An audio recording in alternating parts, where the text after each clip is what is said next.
Let's hop right into this match. We can see Mark and Nicola facing each other with a... I'm being pointed at something. Luca and Daniel. Oh, Daniel and Luca, I'm sorry, I was looking at the wrong name. So we see Daniel at the top of your screen with Whimsicott and also Ordino. And on the other side, look at these nice colors. Look at these nice colors. Also, Gengar is making an appearance. Hi guys, this is Sabi again. And we're just ready to the action in round number 1. No attacks have been made so far, so we are just in time. I hope you guys enjoy some more VGC action tonight. So, let me introduce the players. We see Luca Bradling Pause. He competed in Worlds several times. He is playing the Scrafty Gengar lead versus Daniel, who is playing a really cool team. I guess everybody knows from BattleSpot.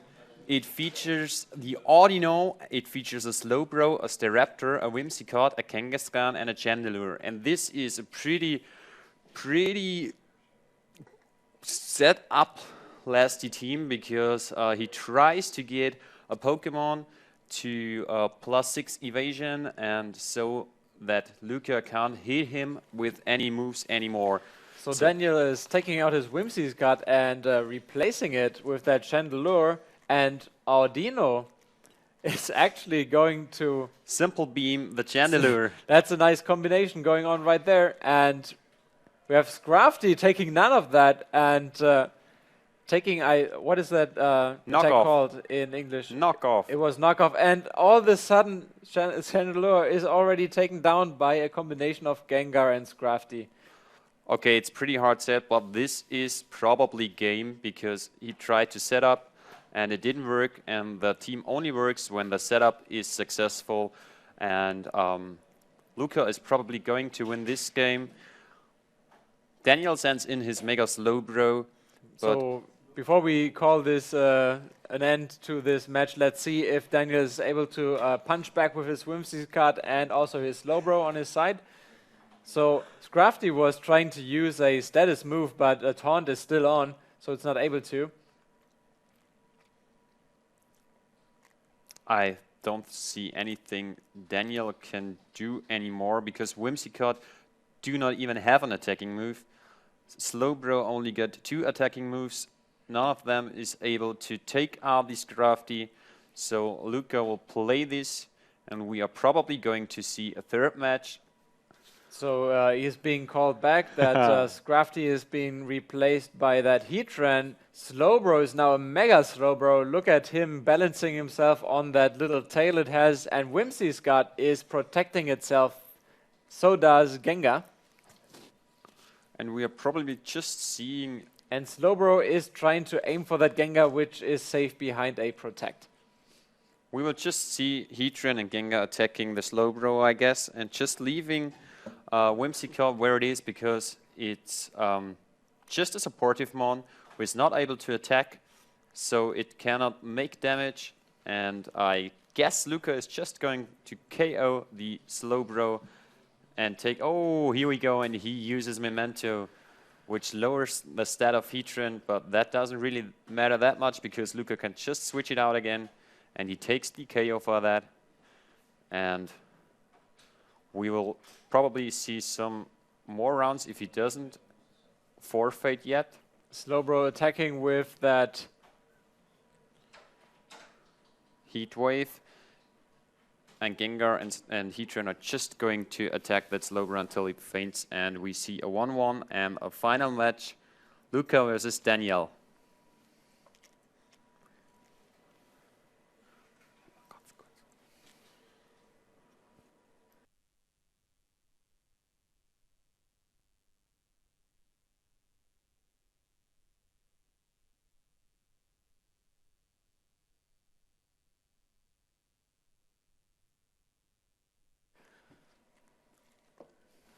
The last gold we see from Mega Slowbro probably, because next round it would just faint to the attacks of Gengar plus Scrafty. Nice color from Scrafty. We see green pants instead of yellow pants. And the last sludge bomb takes it out. 1-1 for nobody actually, because it's drawn right now. Luca versus Daniel is going into a third match. Now, in a best of three with a team that is highly reliant on a combination, is it a disadvantage for you to be in a best of three environment where your opponent has the chance to get to know your strategy in round number one? Definitely, definitely. And Daniel is playing a pretty common team. Almost, I guess, every player in Top Cut knows how this team works. And you can time stall this sort of team, so you can try to time stall it 3 times, which Luca didn't do actually. I didn't see the first match, sadly, but Luca lost, so he probably went for the setup and got it. And now I guess Luca got a way to work around that core and to avoid that setup, and it's a big disadvantage, yes, in a best of 3 format. Once you show how your team works, even if your opponent doesn't know it, then it's a big disadvantage, as you mentioned. So how do you bounce back now if you're Daniel and you realize Luca has unfolded your secret? If I'd be Danny, I'd probably pick that Mega Kangaskhan, try to go offensive route with the Staraptor as well, and try to boost his Chandelure, because Chandelure got exit armor and minimized. Just try to boost alongside a potential fake out from Kangaskhan. Try to boost your evasion with minimize or exit armor, depends on the lead matchups, and work from there. His Slowbro can use Psych Up to get the same boosts as the Chandelure got, and the Audino can support both, but I guess I'd pick Mega Kangaskhan, Chandelure, Staraptor, and Slowbro. So let's see what Daniel is doing. He has 5 more seconds to make a decision, and here we go into the final round of this best of 3 matchup. Let's have a look.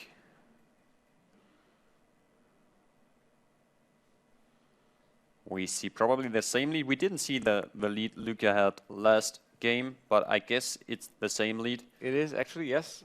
Oh, and here comes the Staraptor. As you predicted, the Staraptor is working with its Intimidate on both Scrafty and Gengar. And so is Scrafty. Staraptor is a pretty cool mon, actually. Ashton Cox used it at Worlds last year, where nobody really realized how good a Staraptor actually could be if used, and if used in the right hands. So Scrafty intimidates the Scrafty. The Staraptor intimidates the Scrafty pretty well, potentially Brave Bird, but he fakes it out and probably goes for the attack right into the Staraptor. Let's see what happens. Oh no! Nothing much happened in the first round. Audino protecting, and also Gengar trying to attack that Audino, and a fake out from Scrafty onto that Staraptor. So Daniel is not going for the setup already. Maybe he withdraws his Staraptor and simple beams the incoming slot, which would be the Chandelure, but I guess Luca is just going to double up into that slot again. I don't know if he had information about the Staraptor, which item it is carrying, but I guess he already knows it. We unluckily didn't see the first match.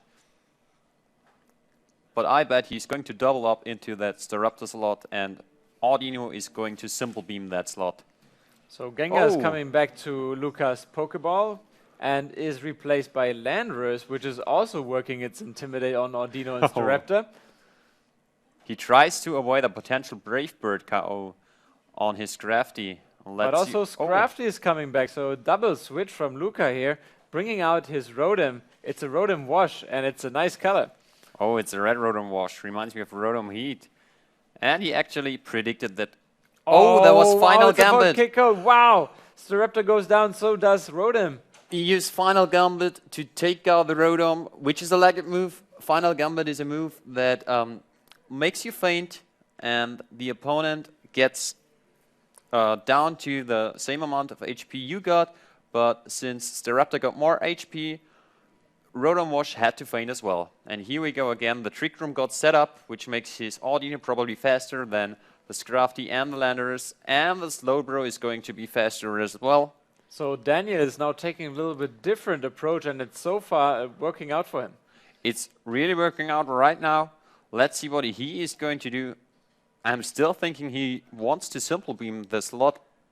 next to the Audino, but he didn't do it last round. Let's have a look if he does it this round.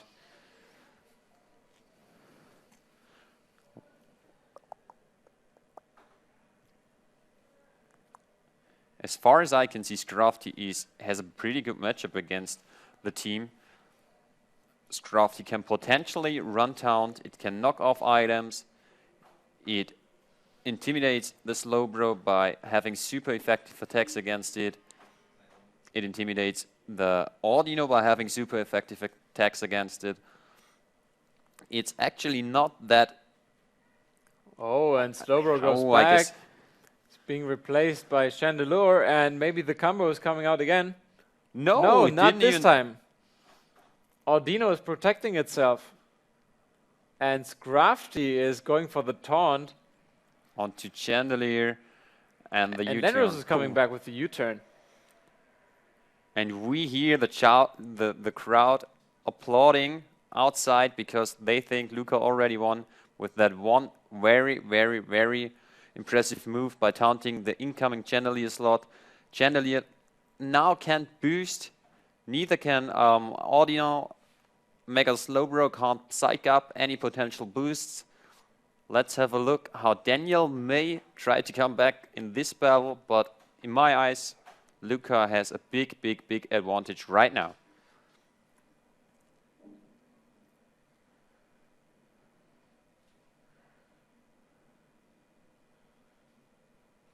Teams like this from Daniel often gets time stalled as well. So you try to take out one Pokemon and then you just let go down the timer because these types of teams are very passive until they did their setup and they try to attack pretty at the end of the battle. And if you time stall enough, match lasts around, let's say, 12 or 13 rounds, and that's not that much for teams like this. Oh, there's the healing going on from Audino for that one Chandelure, HP. but there's not very much to heal there, and Chandelure going for the flamethrower. And another taunt on the Audino this time. Audino doesn't look happy. Both of Daniel's Pokemon now taunted, and Gengar is reducing their speed with the Icy Wind. So Luca was really made good plays by avoiding the setup from Daniel. Daniel is really in the back now in this match. Luca is just able to attack both Pokemon as he wishes, and Daniel is trying to get back, trying to set up his setup again. He realizes that Audino is not any good with the taunt going on, so Slowbro is making appearance back onto the battle. And Flamethrower again coming out from the Chandelure, now a knockoff from Scrafty. And Gengar is trying to go after that Slowbro, approximately half damage. He probably wants to poison that Slowbro, which is always a good deal for defensive Pokemon. Just try to status them, because as long as the matches go in, a status condition like Burn or Toxic is pretty bad for them, because they lose health every round, and that's what defensive teams really don't appreciate. So Luca really made good plays by knocking off into Chandelure and sludge bombing the Slowbro. There are very few options Daniel actually can do. He's trying to do a little aggressive mode by attacking with Chandelure, and I guess attacking with Slowbro as well. Doubling up into one possibly.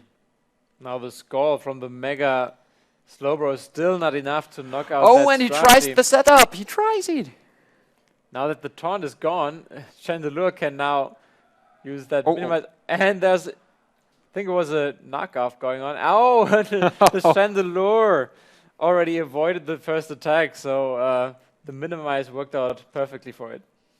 Minimize is a pretty risky attack to use, because it may work, but it may work not. And you waste a turn if it doesn't work. And wasting turns in Pokemon is often crucial in high-level tournament play, because you do not have the time to waste turns against good opponents. And if you do so, they will make advance. It's evading another attack now, but this time Scrafty is taking out the Chandelure in a second attempt.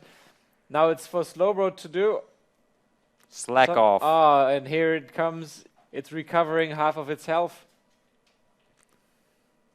The Slowbro is still kind of passive. It's pretty hard for that Slowbro and that Audino to take out the Scrafty and the Gengar.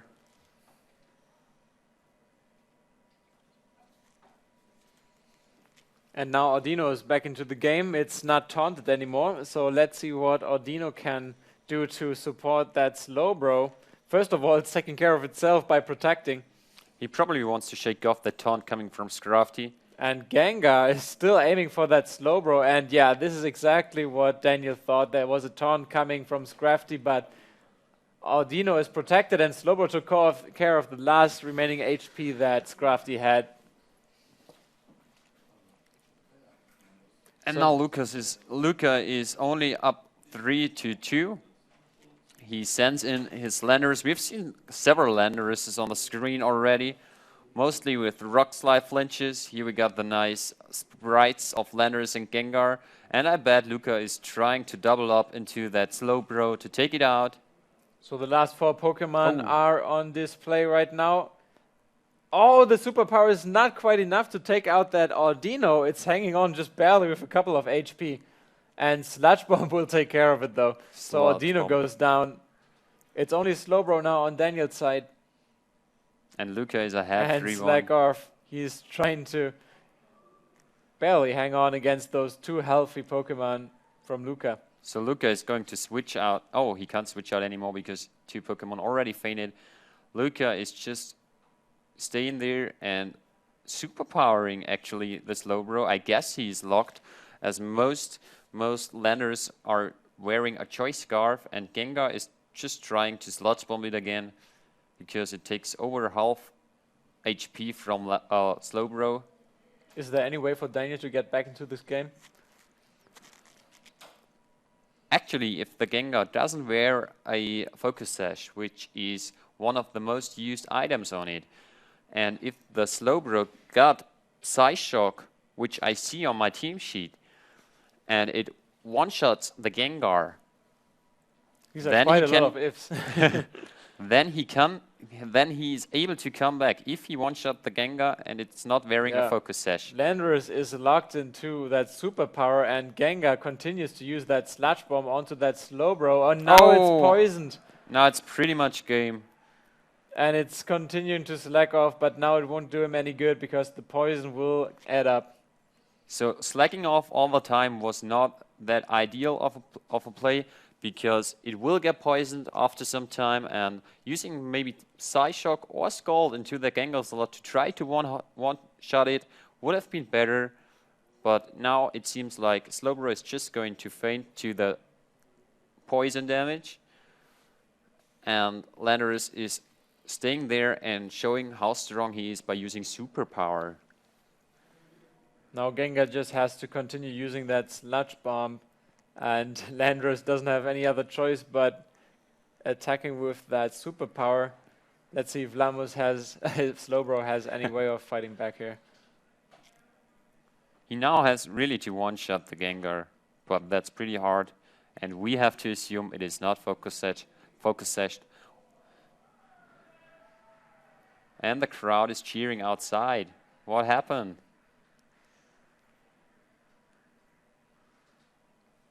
So another Superpower, and here we go. Sludge Bomb. Is it going to be enough? No, it's not quite. Enough after and we poison. Woo! And it's not enough to deal the knockout to Landorus.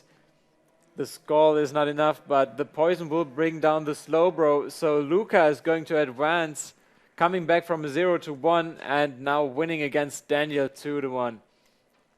Was a pretty good game actually.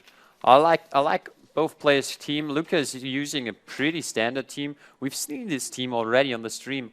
Like Michael Richard used exactly the same 6 months. It seems like these 6 months are pretty common in this tournament. I knew this team before. It's pretty standard. It's pretty safe to bring to this tournament, as we can see, as Luca top-cutted with it. The team Daniel used was more like an all-in team. It can work if you have a good day. You can get a national champion. If you do not have a good day and your minimize doesn't work out with the evasion, then you would just ball out of Top Cut. But he actually made Top Cut, which showed that this kind of teams can work actually at big events. And I'm really looking forward to cool teams see here on the screen. And I guess we just have to wait some minutes until the next Top Cut match is set up to be streamed. And we will be right back in a couple of minutes. Stay tuned, guys.